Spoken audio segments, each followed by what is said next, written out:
All right, Mayor, the meeting is yours. Okay, thank you very much. Certainly want to welcome everyone to the Vinton Town Council meeting for this Tuesday evening, February 21st, and we will start by calling the roll. Please, Antonio. Councilmember Lyles, Councilmember McCarty, Here. Councilmember Mullins, Here. Vice Mayor Stovall, Here. Mayor Gross. Here. Thank you. In just a minute, I'll ask you to stand for a couple items. That's our moment of silence and the Pledge of Allegiance. Here in Benton, we use the moment of silence so that everyone can pray or meditate as they see fit. Certainly hope you'll pray. I plan to.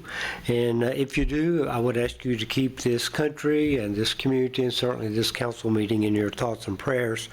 And while we're standing, we'll have the pledge. I think Councilmember Mullins is going to do that, right? Yes, sir. Thank you. We appreciate that. So if you folks would stand for those two items, please.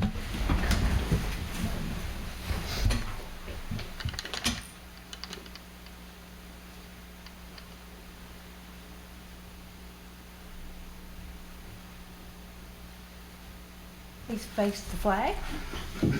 I pledge allegiance to the flag of the United States of America and to the republic for which it stands, one nation, under God, indivisible, with liberty and justice for all.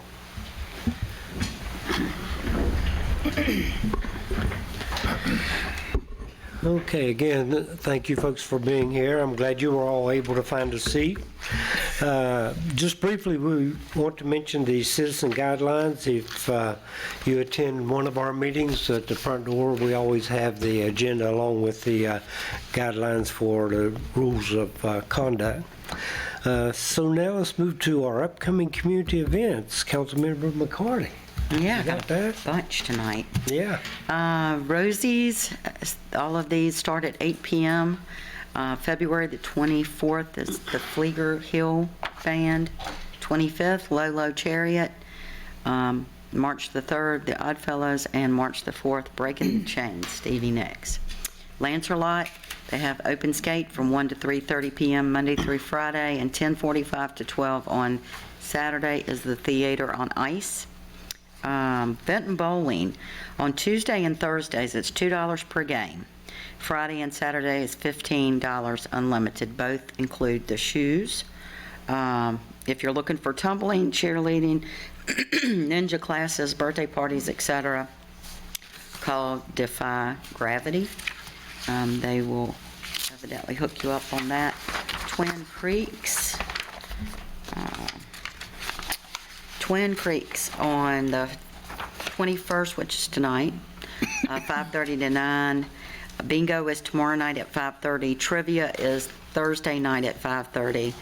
Friday night, they're open at 5:30, and they have Tim and Annalise on the dock at 6:30. And Saturday, the 25th, they're open from 11 to 10.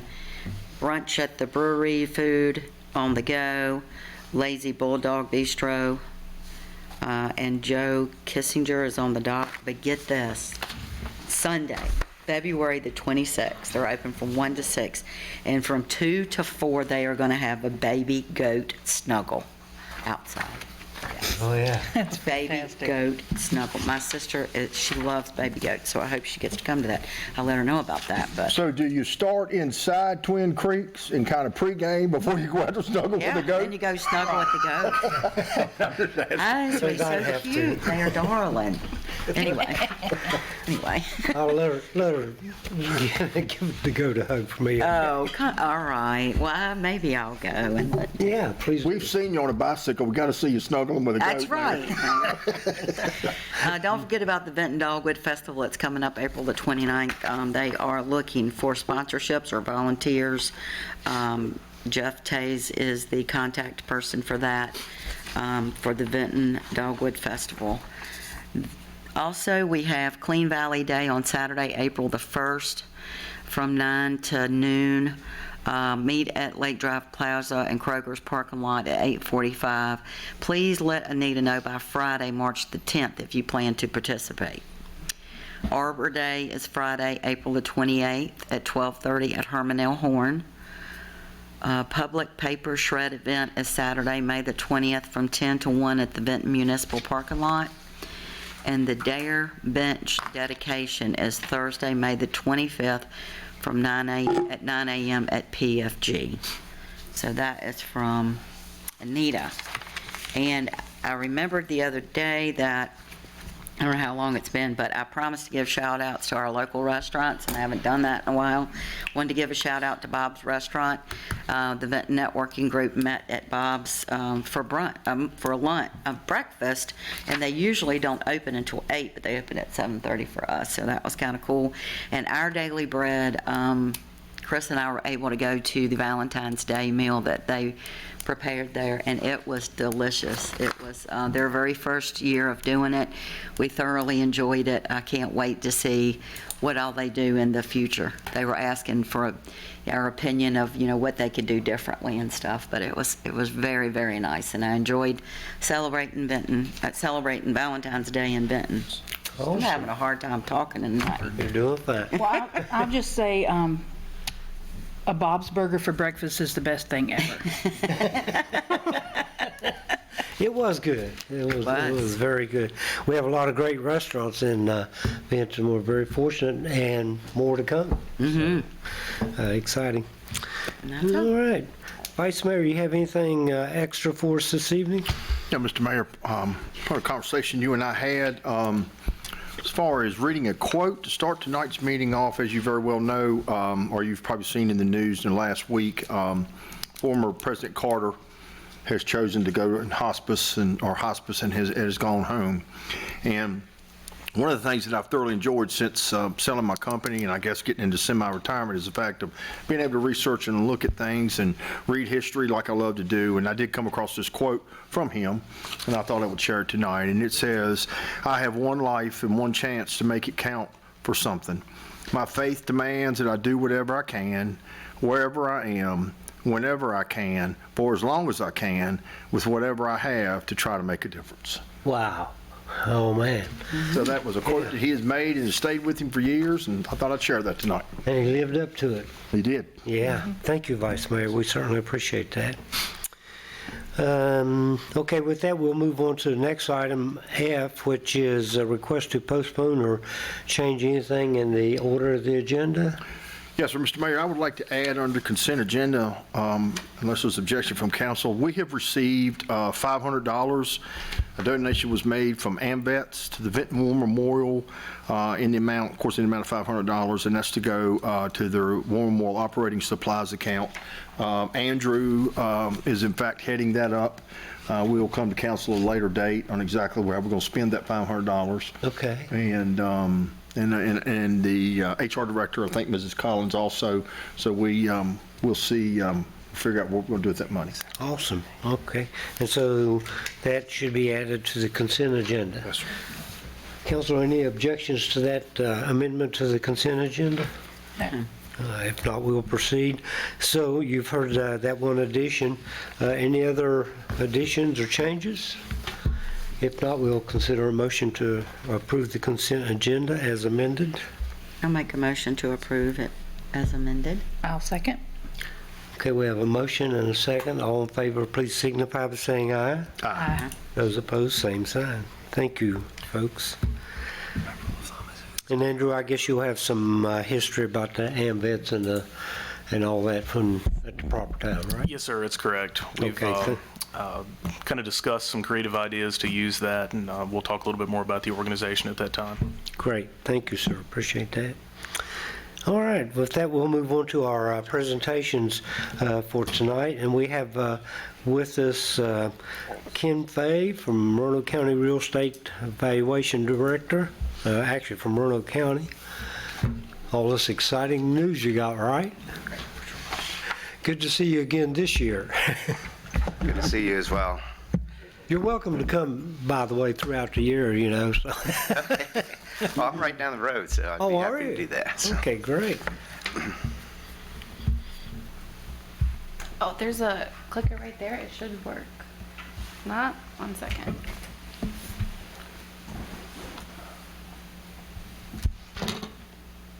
Is it on the side? So green is on, right? Yeah. Let me see. It should be working.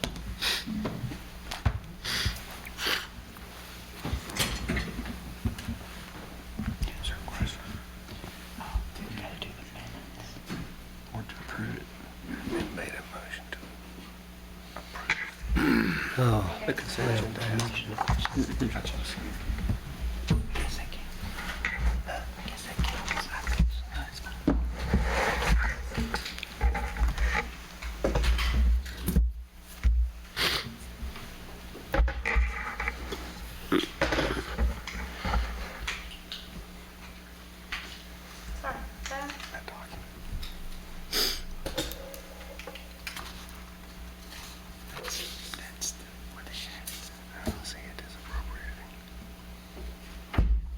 Or it's just not working. I'll go ahead and just do it manually. Sorry. so can you do that from your computer? Yeah, then? I can do it from my computer. Great, thank you.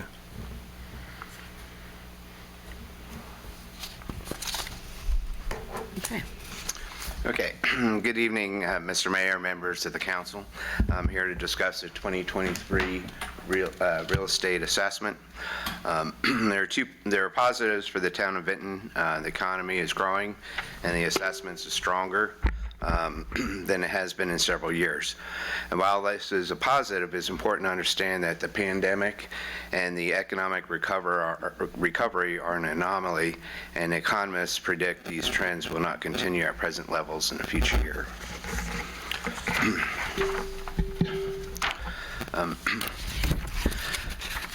Before I give you some background on our general assessment, I want to take this opportunity to recognize our staff. We have a staff of 8 appraisers and 3 support members that are responsible for appraising over 46,000 parcels with a total market value of over $11 billion.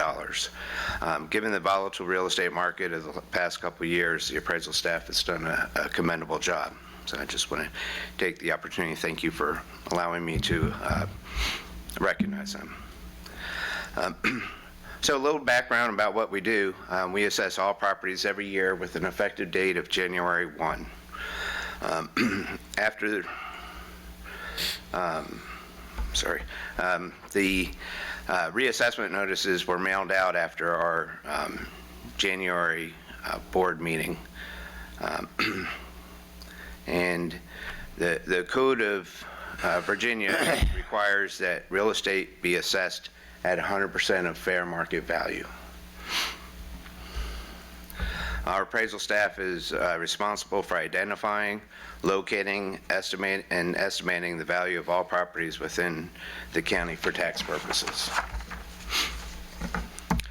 And it's the citizens who buy and sell real estate in the open market that establish values by how much they're willing to offer and accept for individual properties.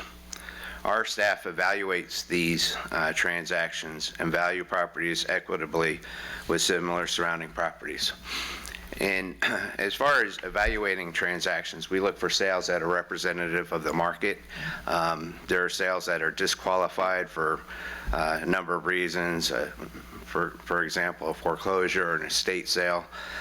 So as we evaluate all the transactions that occur, we disqualify those that we feel are not representative of market value.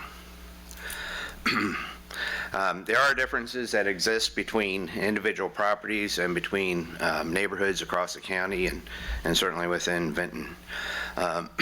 Real estate values have increased significantly at the local, regional, and national levels, mainly due to limited supply and favorable mortgage rates. So this is the 2023 Town of Vinton Real Estate Assessment. We have it broken out residential and commercial. And for the residential, there was a 12.39% increase. Commercial 9.19 with an overall increase of 11.77. In the bottom, we break out what the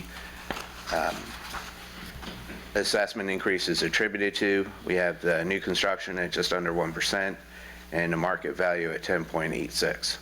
So most of the increase is due to market value in the residential sector.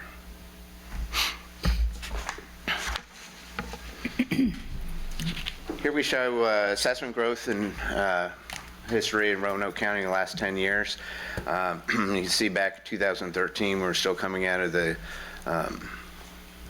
real estate bubble bursting back then. And then from the years 2015 to 2018, kind of steady. Most of the increases were due to new construction. And then we started having some increases from 2018 to 2020, and then that's we saw the most significant increases in the past couple of years.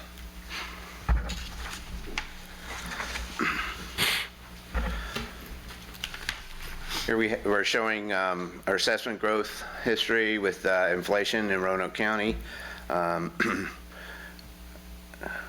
Inflation was above in 13 and 14, and then kind of steady throughout 2015 to 2019.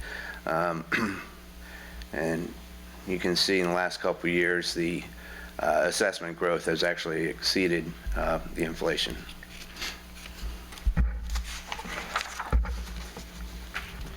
In this slide I used Vinton assessment growth versus inflation. It's kind of tracking the same with a little more of an increase this year in Vinton than what we saw in the county. The next slide's a little busy. This just shows the three: inflation, Roanoke growth, and the town of Vinton's growth. In Roanoke County, this shows the past 10 years of the median sale price history. The median sale price is that middle number where you have the same amount of sales above as you do below. And this year was $299,000. And this is for the town of Vinton in the past 10 years. Median value, or sales, I should say, median sale price for 2022 was $215,000. Here we have the history of residential sales in Roanoke County. You can see the number of sales in 20 and 2021 are up around 1,600. A noticeable decrease in the number of sales in 2022. A lot of this was due to the limited inventory, as well as toward the end of the year where interest rates started to increase. The green line there, I'm sorry. Sorry. The green line just shows our foreclosures steadily decreased through the years. 2021, they had forbearance programs by the government because of the pandemic. Those programs ended September of 21, so we thought we'd see an increase for 2022, but that wasn't the case. So still a limited number of foreclosures. Okay. I broke the same information out for the town of Vinton. 126 qualified sales last year. And these are, again, qualified sales. There were more than 126 transactions, but they're, again, sales that are indicative of the market or a good representative of the market, 126, and 90 for 2022. So looking ahead to next year, some important points to look at is that local and national real estate markets continue to perform strongly due to limited supply of housing and strong employment numbers. The Federal Reserve has continued to increase interest rates. Real estate markets are slowing in terms of volume of sales due to increased interest rates. There was some decrease in values nationwide. But we didn't see that so much here in Roanoke and as Vinton as well. Sales have certainly, the number of sales have certainly dropped considerably, but as far as the values, what we do is a ratio study when we do our assessments, and what we're doing is we're looking at the assessment level versus sales. The state of Virginia is 100% market value state, as I mentioned earlier. But they recognize the IAAO standards. That's the International Association of Assessing Officers that oversees the work that we do. And they set standards from 90% to 105% median. And we're about 90, just above 90. So we're at the very low end of the, the ratio study there. And we just ran reports just the other day, and we're about 88. So, which shows that versus the assessment as of January 1, that we're starting to fall below that 90%. And that's because of the values continue to do well in this area.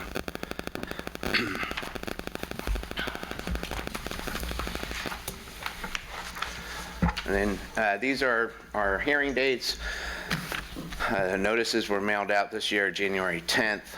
We had the informal hearings or appeals that were conducted between the 17th and the 25th. Generally, we have about 200 calls and about a little over 100 appeals. This year we had just a little over 400 calls and about 300 appeals. So it's kind of what we expected actually a little more than that given the increase, but it certainly was more than it's trending in the past. And our Board of Equalization hearing dates, we have 3 each year. The 27th of April, 27th of July, 26th of October, and the deadline of appeal is September 8th. Any questions? Council, any questions? Comments? I have one. Is there still the freeze option for certain citizens? Yes. Yeah, there's a tax freeze program that's actually it's handled by our Commissioner of Revenue, and there are certain, as for seniors and for disabled veterans, there's certain requirements that have to be met. I'll call to our Commissioner of Revenue to be happy to answer all those questions. Okay, thank you. But there is that tax freeze program. And I think the county is talking about maybe expanding that a little bit this year. Nice. So Ken, I guess the short assessment of your report is if you own some property in Vinton, it's more valuable. Your personal portfolio has gone up. The only downside is your taxes went up a little bit, but it wasn't because of a tax rate increase. It was because of the value of the property, right? Yeah, the proposed rate is what it was last year, $1.09. And the Board of Supervisors will be meeting the end of March and the beginning of April. In those meetings, they'll actually set the rate for this year. They haven't Okay. done that yet. Okay. So as of right now, when the notices went out in the beginning of January, they're showing the 2023 reassessment as of January 1 against a $1.09 proposed rate, which was last year's rate. So Okay. that'll be set the first board meeting in April. Okay, all right. And of course, we don't have any plans for a tax rate increase here in the town of Vinton, so that's always good news, right? Well, Ken, thank you for the report. Seriously, it's always good to see you. I didn't realize you lived this close by. So. Yeah, on Carson Road, not far away. Well, great, great, very good. I spend a lot of time in Benton, enjoy it. Well, good, I'm glad you do. Good to see you, Ken. Thank you, sir. Okay, we have one more report tonight. I see a couple of gentlemen from the regional partnership. Pete, always good to see you. And John, I understand you're going to give us a report, right? Yes, sir. Thank you, Mayor and members of council. It's my pleasure to join you this evening and share with you our annual report from 2022. So thanks again for the opportunity. And as you indicated, I'm joined by Pete Eshelman, who's our senior director of creative strategies. He heads up our outdoor and our talent efforts as well. So we'll be talking about some of that in a bit. If you don't mind advancing the slide. Thank you so much. Well, that's interesting. Looks like it took the last template there. It shows Roanoke County's branding. Yeah. We'll provide a corrected copy of that and follow up, no problem. But just to provide just a little bit of background on the partnership, our organization was established in 1983. We are a public-private partnership. Half of our funding is from the public sector, half is from the private sector. We have an annual budget of around $1.6 million. We have 8 employees, and our governance is conducted by way of a 37-member board of directors and a 17-member executive committee. So the board of directors meets about twice a year, and the 17-member executive meets bi-monthly. And the governance is exactly similar to the budget, half public and half private.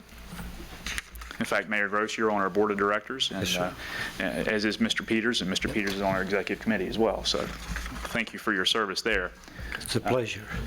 And the next graphic shows our labor, our service area and what we call our labor draw area, but I'll draw your attention to the light green localities. Those are our member governments in the Roanoke Regional Partnership. So we do service a region of 8 localities, from Allegheny County and Covington down through Botetourt County, the Roanoke Valley, which includes, of course, Roanoke County, City of Roanoke, City of Salem, and the town of Vinton, and of course Franklin County as well. And owing to that half public, half private, we did complete our private fundraising campaign last year quite successfully. I'm pleased to report that the private sector did step up in a major way based on our proposed 5-year strategic plan.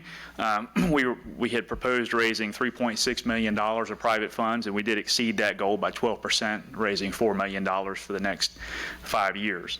And so we are well-resourced, and we have matched every public dollar with actually a little bit more at this point than $1 private funds. So our private investors have stepped up, and I'm thankful for that. Next slide, please. Our 4 strategic priorities from that plan, they are economic growth and innovation, and I'll share with you, we do that work in concert with your staff every day. So we're out there generating opportunities, new businesses, new business locations, businesses who are looking to locate and somewhere on the East Coast, in often cases, or somewhere in the United States. And we're talking with companies throughout the world, domestic companies, global companies.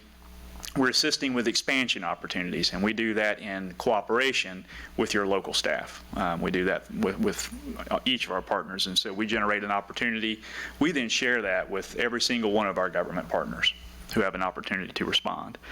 And we do use the best-in-class tactics and communications to promote business opportunities in this region. We communicate the advantages relative to the sectors for which we can compete. Those include things like innovation and technology, food and beverage, automotive, transportation-related manufacturing, finance services, life sciences, outdoor industry, and so on and so on. So we are generating those opportunities actively. We're continuing to work to attract talent. It is a challenging environment for many of our employers, and we have responded with a set of talent attraction strategies, and we're available to assist employers in marketing their employment opportunities as well. And of course, our commercial real estate and infrastructure strategies surround our partnership with the Western Virginia Regional Industrial Facility Authority. We are working on a number of projects and initiatives there, which we'll talk about in a bit. And of course, placemaking and livability of those efforts through Roanoke Outside, but also promoting the mountain and metro mix. And included in that are the wonderful assets in the town of Vinton, the dining and the services that are available there as well. Next slide, please. We did have a strong year last year. We had 8 projects that located or expanded in the region. Included in that were several new locations. A Lowe's distribution center in Roanoke County. We had Green Thumb, which is a pharmaceutical operator that established operations in Allegheny County. Worth was an expansion in Roanoke County. North American Specialty Laminations. Wombat Camper, Virginia Transformer Corporation, A. Dewey Pyle, and Atlantic Constructors. That totals 435 jobs and $132 million in capital investment. New business for the region. Next slide. You'll see that in terms of the ongoing annual recurring economic impact of those projects, it's actually the strongest year we've seen since 2017. So it was a strong year of performance. The economic impact here on this chart represents the anticipated impact at full build out for those deals that were announced. 2020 shows on the chart was surprisingly a very strong year. A lot of folks thought it would be a difficult year, but we had actually announced that year traditional medicinals and Mack trucks into the region. But this year we have the largest number of new jobs, largest recurring economic impact, and largest number of deals in now more than 5 years. The lead pipeline is strong, and I'm happy to report that. And I can break down what these definitions mean for you, but basically an inquiry is the top line of the funnel. That's a conversation we've had with a consultant or a company. It hasn't yet related or transferred into a tangible business opportunity. It's the very, very first part of the funnel. A project is when we know what the anticipated investment and employment creation is. We often know the sector. We know a lot about that business, and we have an opportunity to respond and compete. And then a prospect is when that business visits and touches the ground and looks at real estate and tours our market. An information request is when we answer a question, and the VEDP line is any of the foregoing that are affiliated with our state partner at the Virginia Economic Development Partnership. Just so you know, about half of our activity last year was generated by the state, about half we generated ourselves. And if you look at some of the previous years, you'll find that does vary. Sometimes we generate the vast majority of opportunity for the region. You'll find that inquiries are back up to pre-pandemic levels. That's because 2020 and half of 2021 were impacted by a lot of opportunities, a lot of shows and conferences and conventions were not held. But we did make up for most of one full year of inquiries in 2021 with about half a year of travel. And then last year we were quite active with our travel marketing. Our projects and prospects are more than double a pre-pandemic year. So our opportunity pipeline is indeed quite strong, and it did translate last year into more closures. Next slide. Our project, again, double over 2019. Just want to make that point. Next slide. So again, we've been on the road with consultants, direct industry sector outreach, and with mission trips. Frankly, we're also doing some telephonic lead generation with some contractors that we use, and we're generating new conversations with businesses in the advanced manufacturing space, in the life sciences space as well. Some high wage, high investment opportunities that are being generated for this region. And if they don't locate in the town of Vinton, I can guarantee you they'll probably employ some town of Vinton residents, right? So it's a fantastic opportunity. We're doing the outreach with consultants. We're doing the outreach with the industry sectors themselves. Our outreach methods and strategies to generate leads they are expansive. These are just a sampling of some of the methods we use. Again, we're out there directly with the consultants. We're with the sector, the industry sectors that we target. We're doing the telephonic lead generation campaign, and we're doing some really innovative digital advertising, which I'll talk about on the next slide. We're working with a business-to-business marketing company with extensive experience in economic development. Throughout the year, we use a number of targeting techniques: persona-based targeting, behavioral targeting, website site retargeting, and geofencing, all with the aim of reaching C-suite executives and site consultants with the message that this region is advantageous for business. And we're seeing strong performance.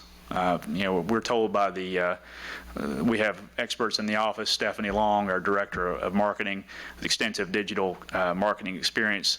Our benchmarks are roughly twice what you would expect for a campaign of this type. So it is generating results.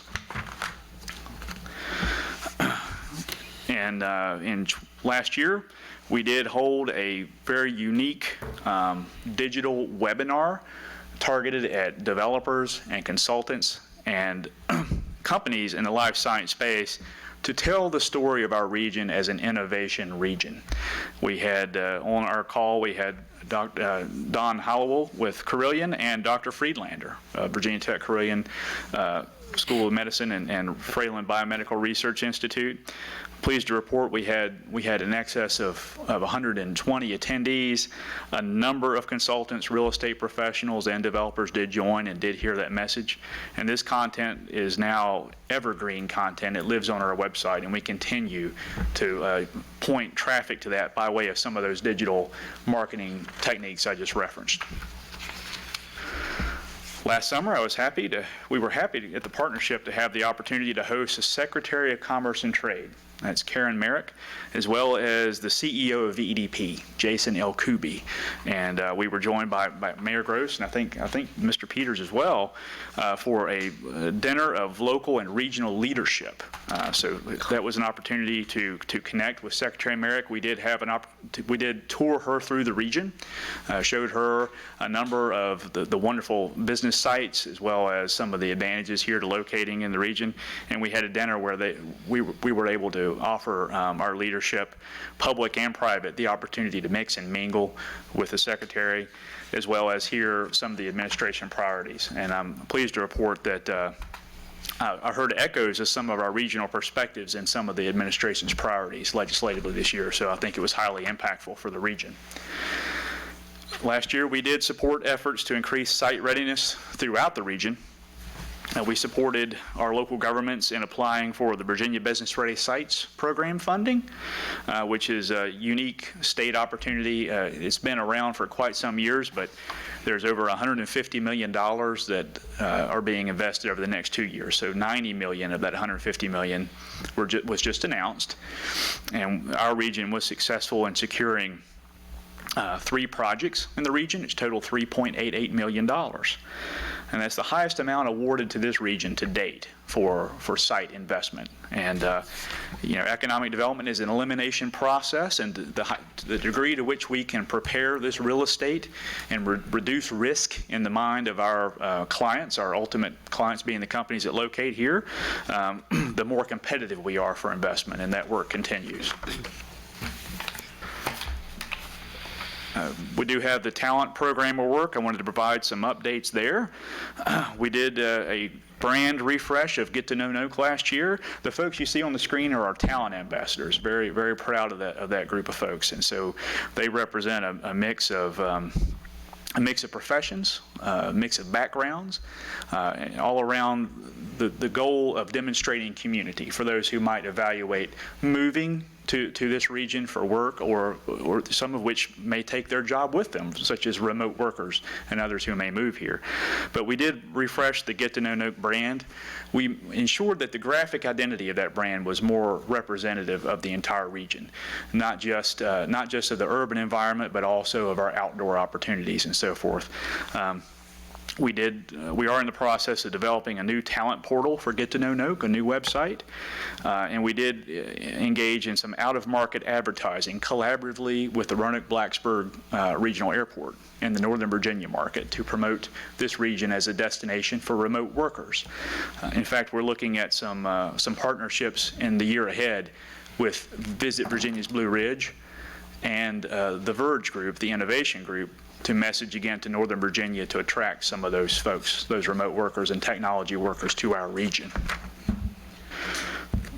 We did continue the tradition of the Home for the Holidays. Again, the notion being that we have a large number of folks who visit over the holidays. We put out a really nice marketing campaign on social media that highlighted dining and experiences, outdoor recreation experiences, shopping experiences throughout the entire region. Again, we ensured a strong regional representation, and it was seen on multiple platforms. In fact, I think a lot of our employees and some of our board members shared it and so forth as well. And I know it had quite a bit of reach throughout the region. Again, as folks were entertaining family, it was a way to highlight some of the unique experiences our visitors could take advantage of. We did launch early this year, maybe late last year, the new online job board on Get to Know Noke. Again, so Get to Know Noke is our channel, our talent attraction campaign and strategy. It's not just about the mountain and metro mix and the livability that we offer. It's also about the employment opportunities. And so this was much needed and sorely needed. We had to do some custom web development.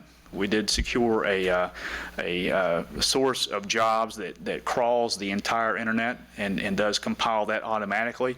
So we have what I think is perhaps the most comprehensive view of employment opportunity in the region right now on our Get to Know Noke website, and we are promoting that through our social channels to those who might evaluate moving here. And so we're really excited about that. On our Foot Levelers Blue Ridge Marathon, last year, strong performance. We welcomed 2,864 runners. We did have an impact of $1.2 million of economic impact.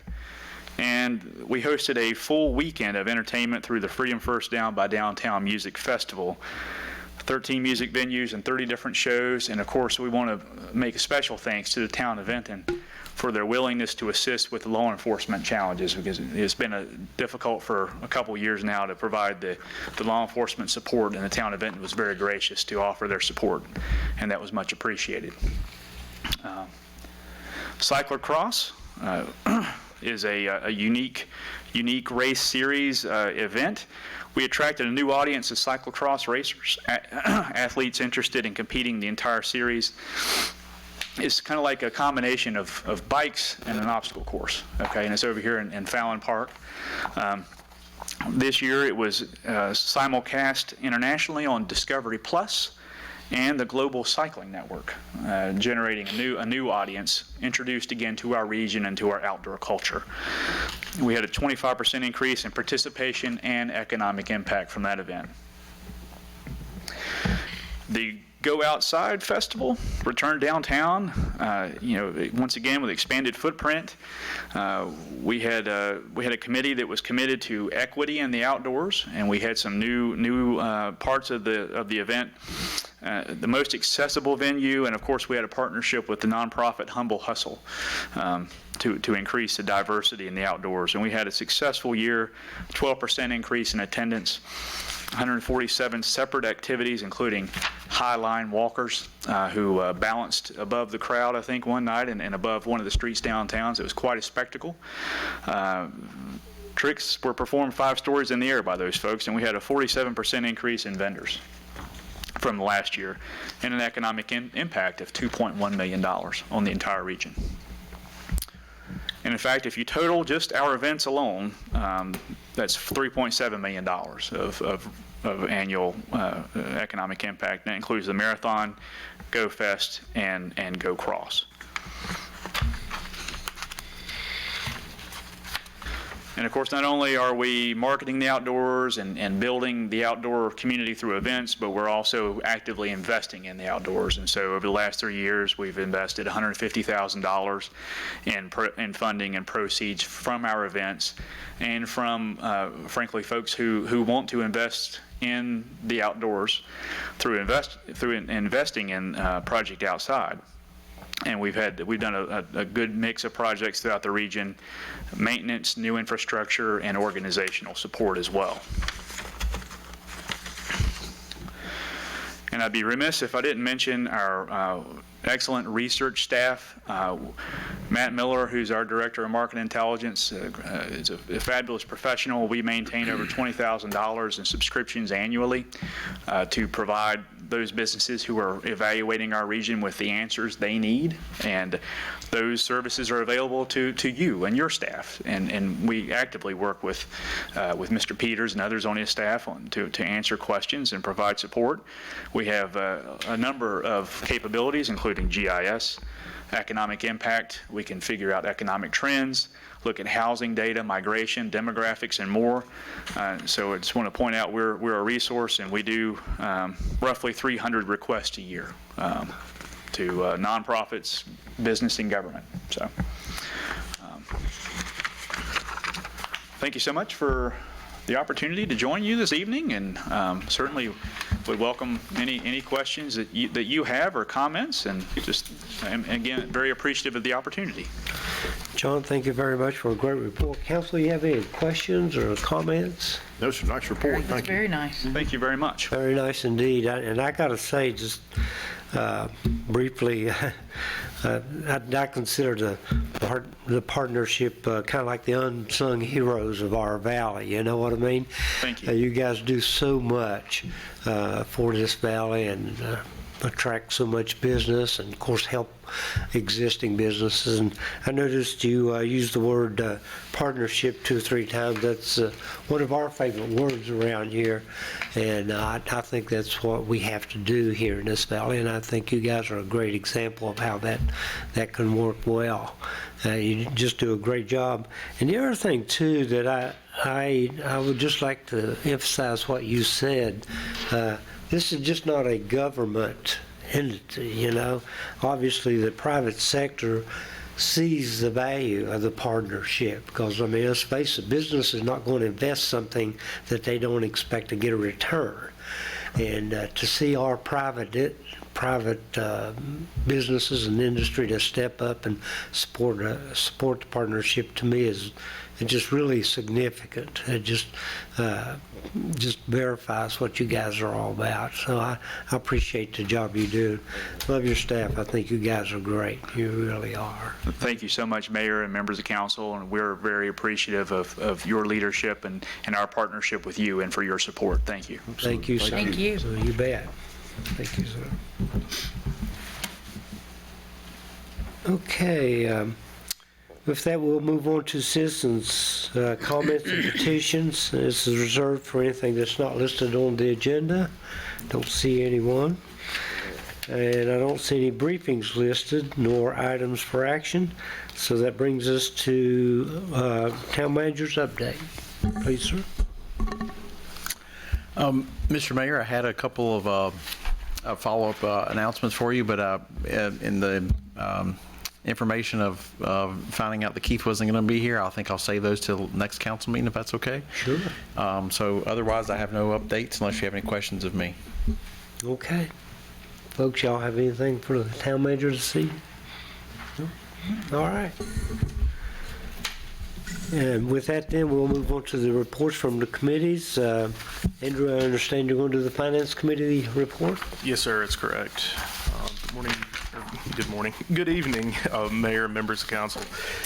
We had kind of a busy agenda on February the 13th, so I'm going to go over a little bit of that. We covered 2 months of financial statements, so November and December of 2022, and that took us through halfway through the fiscal year. So I had a little bit of update on some revenues so we could kind of see where we were standing there.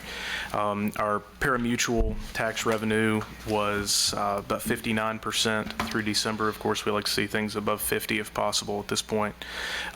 Meals tax was lagging a little bit at 43%.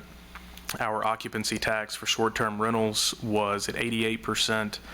Cigarette stamp sales were at 66%, and our real estate taxes were at 44%. But we did speak in the committee meeting that we typically see that real estate number lag a little bit because there are several folks that opt to pay the entire year of real estate in the first billing, which actually occurs in the previous fiscal year. So not really a big concern there, but does show a little bit under half, but it's not a big concern. Cash and the financial health of the town remains strong, right at about $11 million between investments and operational cash, so that continues to be good. We talked about a noticeable drop to our grant fund, and that's going to be indicative of the last payment that we had to pay to the Water Authority, which occurred in December. So we have gotten all 3 of our payments to them, and we're now on the receiving end of that agreement. So we'll see the first incoming payment in July of this year. We did move $2 million that we spoke about back in November from the utility fund to the investment fund to capitalize on just kind of the historic rates that we're seeing. So if you are to look at our cash balance, you see about a $2 million decrease in the utility fund, but you see that built back up on the investment side, so no net loss there. We opened a secondary account with Bank of Botetourt to help with the remainder of the ARPA funds. So we received about $8.8 million in ARPA funds in total, and about $5.7 million was paid to the Water Authority in that agreement. So right now we've got about $1.8 million remaining, and that'll eventually go towards capital projects, but it's, like I said, being housed at Bank of Botetourt now. It is in or historically has been in a low yield checking account with Bank of Botetourt, but we opened a secondary sweep account, much like we have at Wells Fargo, that allows us to draw, current interest rates on that. So we're going to be spending that money down with what we call personnel replacement. So we'll be essentially reimbursing ourselves with these funds. So as we reimburse that money, we'll be moving it from our public funds account into this investment account where it will draw a sizable amount of interest. So that is exciting. Kind of to piggyback on what Vice Mayor Stovall said earlier about the AMVETS donation, we did get a $500 donation from them. I was going to read a little bit about their organization, and we could talk a little bit more about what we plan to do there. So AMVETS is the nation's most inclusive, congressionally chartered veteran service organization representing the interests of 20 million veterans. AMVETS is open to and fighting for all who honorably serve in the United States military, including the Reserve and the Guard, with more than 250,000 members nationwide.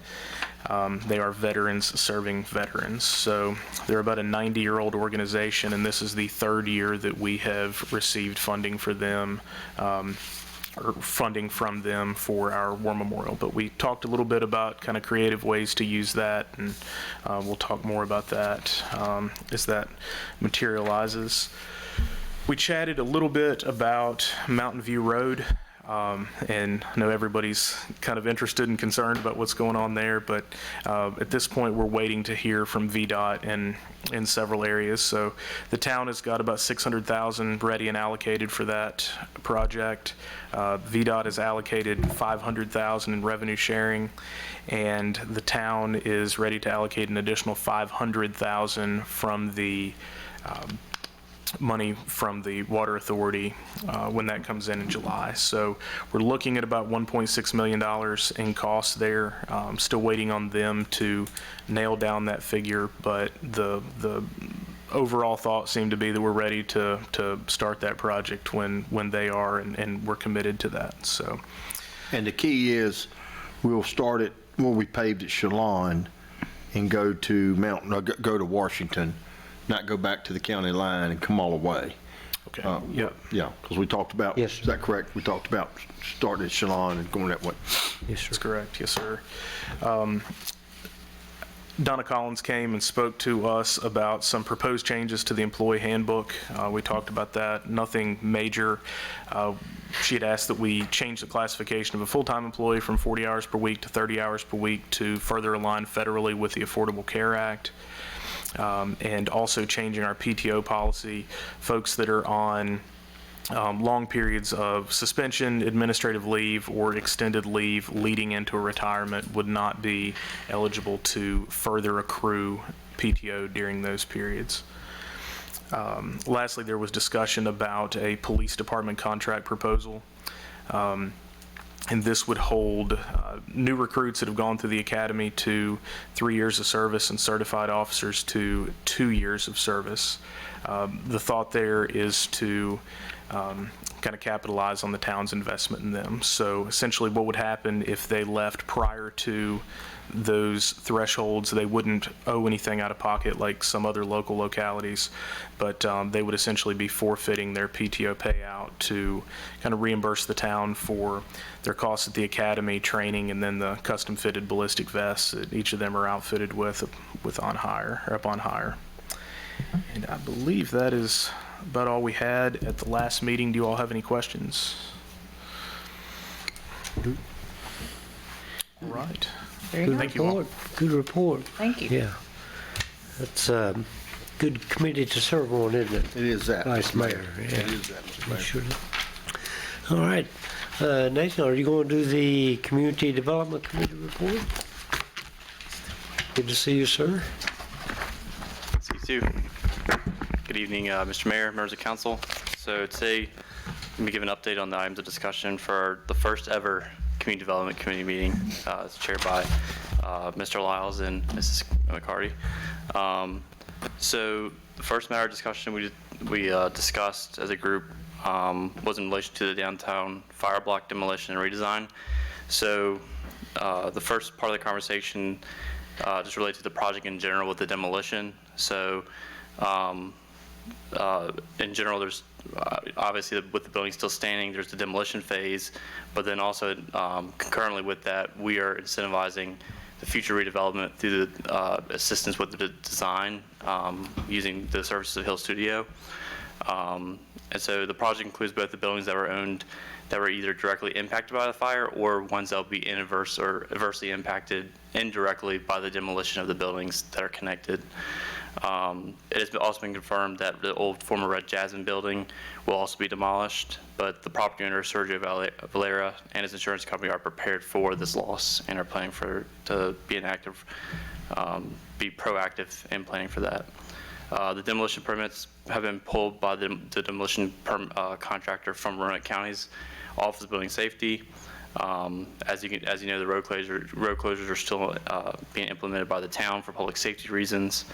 And in addition to the demolition process, that design work for the future for what a few of the parcels could look like in the future is currently moving forward. So right now, the preliminary concepts in the early phases have the buildings with 2 to 3 stories, mixed-use development. That's the style of the building, with either 1 or 2 parcels. Obviously, the property owner has the right on which way the development would go in the future. And Hill Studio is being tasked with developing square footage cost estimates for the developers so they have an idea about what each option would cost.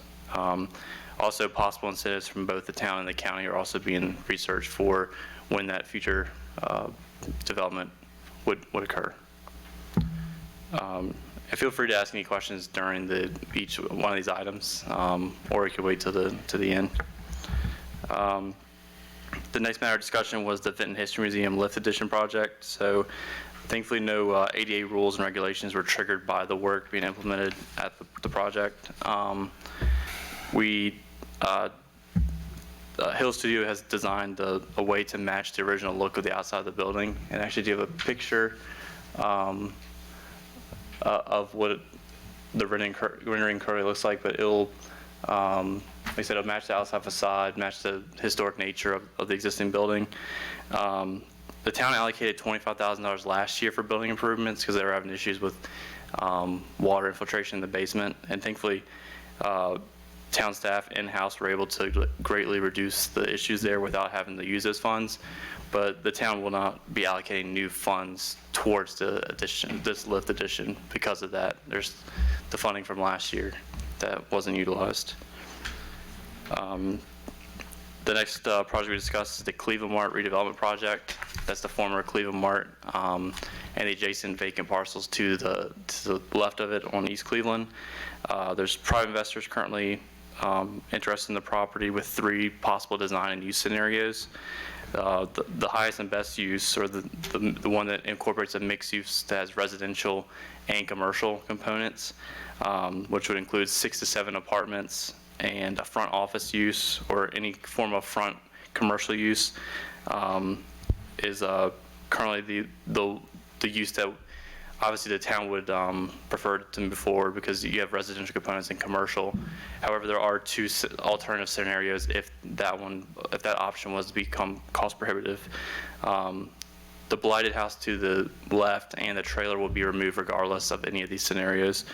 The overall investment necessary to complete this task of the first mixed-use scenario is $1.1 million based on the current developers' budgets. The overarching goal is to remove blight, revitalize the neighborhood, and create leasable space and add new dwelling units to the town. And if you know that corner, having that blighted property does bring down the rest of the neighborhood. So having this core center revitalized would help hopefully incentivize like a domino effect.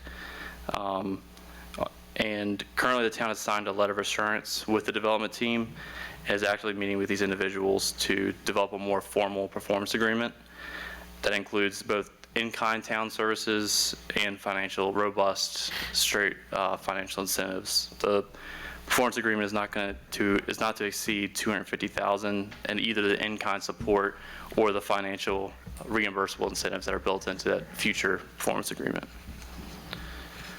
Next, Marshall Stanley gave a communications update, and he provided an update on the town's social media engagement and his metrics, and metrics on when the town was presented in the news, video content, and press releases. We had a conversation about our partnership with RVTV3 and just the quality of their work and how it's helped the town in showing off our projects, and the way their new technology is continuing to help make these town projects and the coverage of them more engaging for the audiences and citizens that see those videos and we're able to share. Also, there was a mention of upcoming newsletter, with the first one being in March, and y'all are automatically already signed up, so you'll get it. Thank you. Yeah. The next matter was a general capital projects and facilities update from Jamie Hurt, our capital projects manager. So he discussed the War Memorial structural and mechanical evaluation. So Jamie's been doing benchmark measurements on the movement of the building. He's contracted with a structural engineer to develop a cost estimate and design a fix for the stairwell area in the building and the necessary improvements that will need to be done to ensure that the building is brought back to structural soundness in the area. Overall, it's structurally sound and there's no cause for concern in the present, but these are necessary things that need to take place. Also, the HVAC equipment, he's hired the proper people to find out the issues with that, and there's a part that's going to be ordered to help with the humidity and will hopefully be implemented before summer, or the plan is to have it implemented before summer when the humidity actually becomes more of an issue during this months.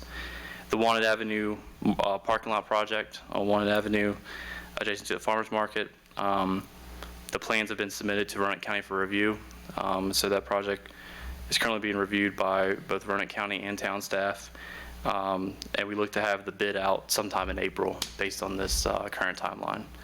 The major cause of delay was due to the lead engineer with Hughes & Associates actually left the firm, and so their president, Mike Woolwine, had to step in and pick up where the project had left off, but they were able to quickly turn it around and move forward. And the town's been involved in the whole design process, so on the town side of the review will be facilitated, but there's also measures about stormwater and ENS that are administered by Roanoke County. The annex, you all have the tour this afternoon.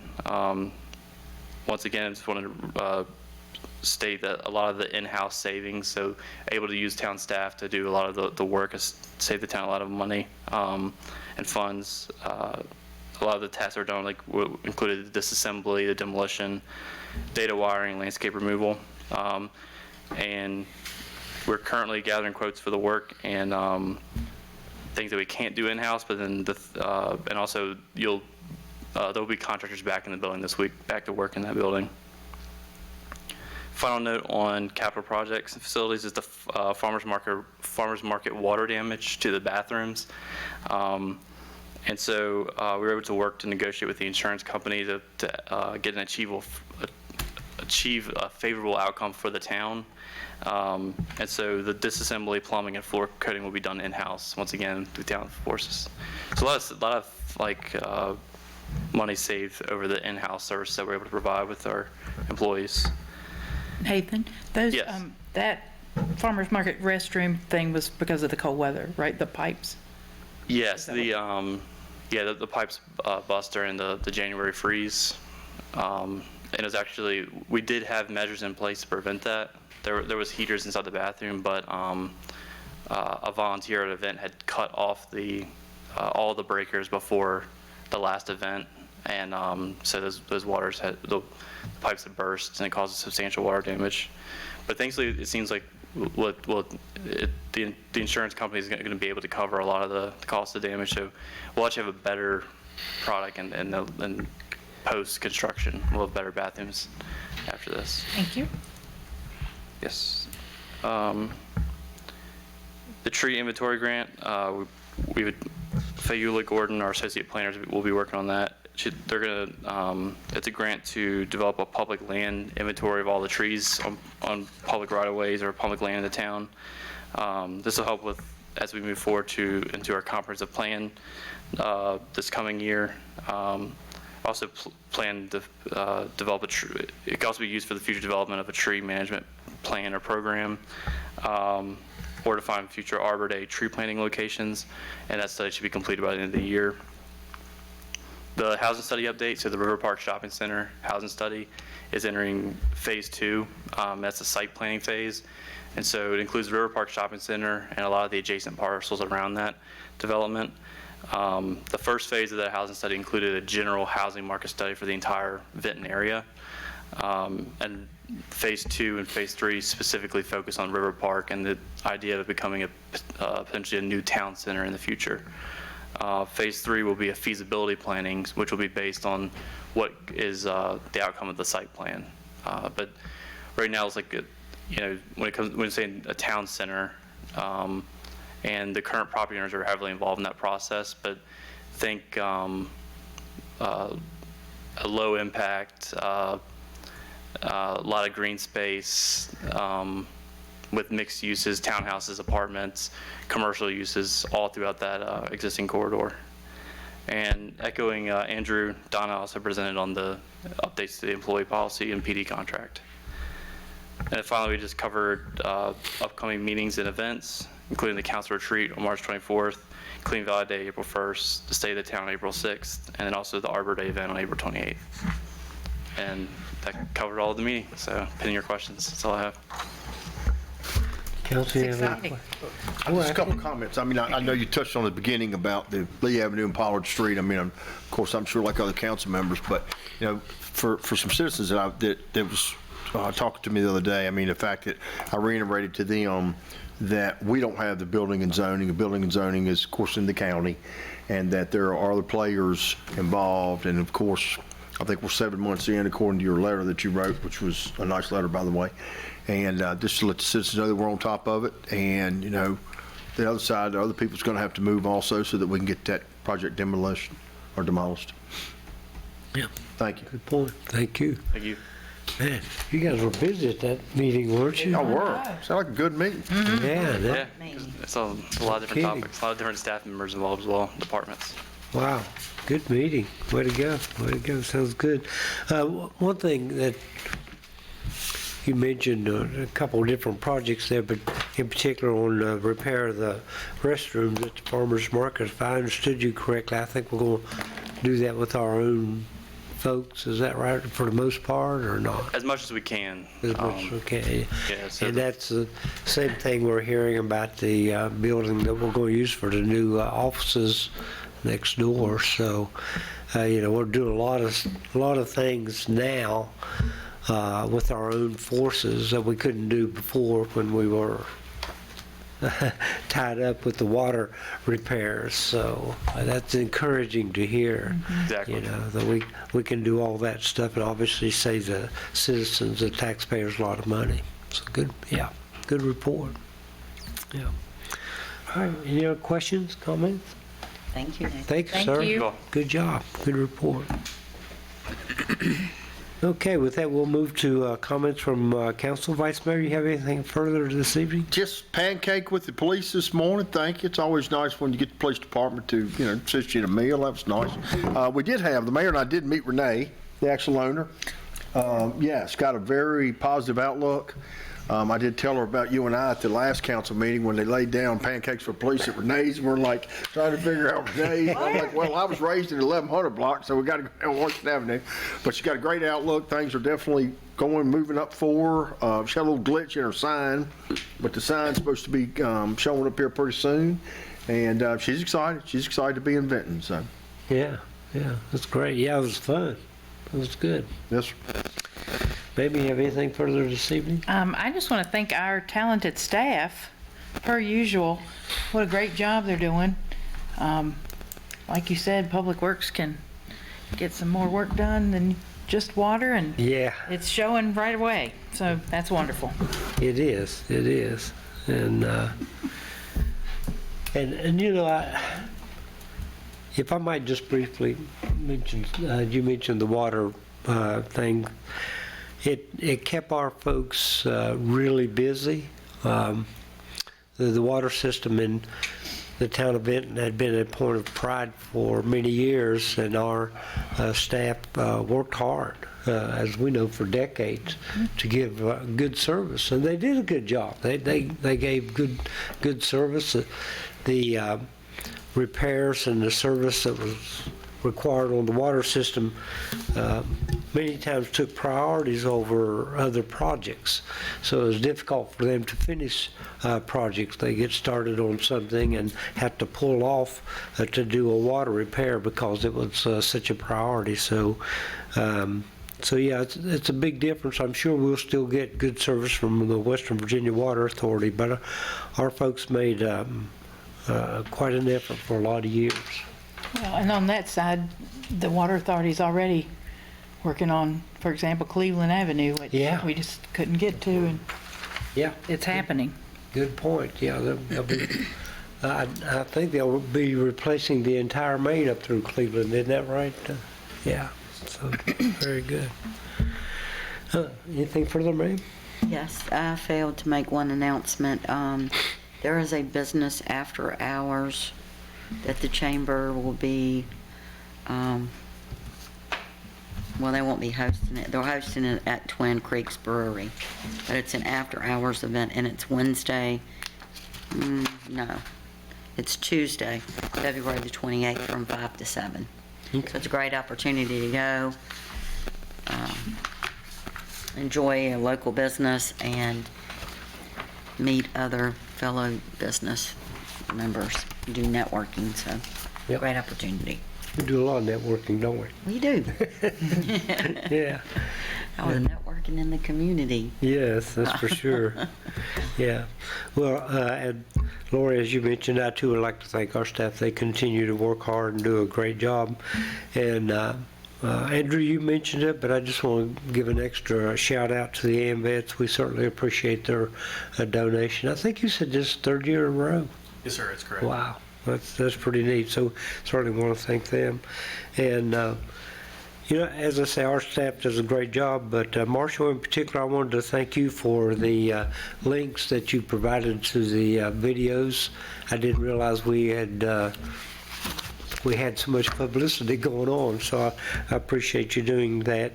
And I think we've always tried here in the town of Benton to communicate with our citizens as best we can, and we've tried various things over the years, so I'm very excited about the upcoming newsletter. So I think that'll be great for town staff and our citizens alike, so we're looking forward to that. That's a biggie. All right. Anything else to come before the council this evening? If not, we'll entertain, I forgot to say hello to you. Always good to see you, though. I particularly like the jacket you have on. Good, man. Dress for success. Thank you. All right, anything further come before council? If not, we will entertain a motion to adjourn. I'll make a motion to adjourn. And I'll second. All right, all in favor signify by leaving. Ken, good to see you. Always good to see you. Thank you. Yeah, I don't think Cody and I had decided whether it was the first and second. Hey. Well, it looks good in the bag. I can't imagine what it looks like to take it out. Well, it looks really good. The mayor had his Look on. and I sharp. tried